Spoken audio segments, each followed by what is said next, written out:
ফটাফট করে recipe share করি। এখানে সব রকমের সবজিগুলোকে কেটে নিয়েছিলাম, গাজর, ক্যাপসিকাম, বিনস, বাঁধাকপি। তারপর ম্যাগিটাকে এখানে আলাদা করে বয়েল করে নেওয়ার পর জলটাকে ঝরিয়ে নিলাম।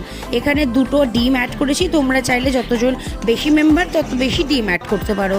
তারপর যতক্ষণ না ডিমটা পুরোপুরি ভাজা হবে ততক্ষণ এইভাবে নাড়িয়ে যাব। তারপরে দেখো ডিমটা সবজির সাথে ভালো করে ফ্রাই হয়ে গেছে। এরপরে এর মধ্যে এক এক করে সব রকমের মশলা অ্যাড করে নেব। তোমরা চাইলে বাড়ির মশলাও অ্যাড করতে পারো। আমি 5 টাকার এই ম্যাগির মশলাটা অ্যাড করে দিই, যেটার টেস্ট আমার দারুণ লাগে। এরপর অল্প একটু ম্যাগি নিয়ে সেটাকে নেড়ে নেব। তারপরে বাকি ম্যাগিটা আমরা এর ওপরে দিয়ে দেবো। এই পদ্ধতিতে তোমরা কিন্তু বাড়িতে চাউমিনও করতে পারো। খেয়ে একবার দেখো, আর রেসিপিটা কেমন লাগলো অবশ্যই কমেন্ট করে জানিও। এরপরে আমি কড়াইয়ে দেব সস, কারণ সবাই খায় না। তো আমি যেহেতু বেসিক্যালি বানিয়েছি তাই সসটা ম্যান্ডেটরি। তোমরা চাইলে অপশনালে দিতেও পারো, নাও দিতে পারো। এরপর আমি এটাকে পরিবেশন করে দিচ্ছি। আর দেখো গাইস কি সুন্দর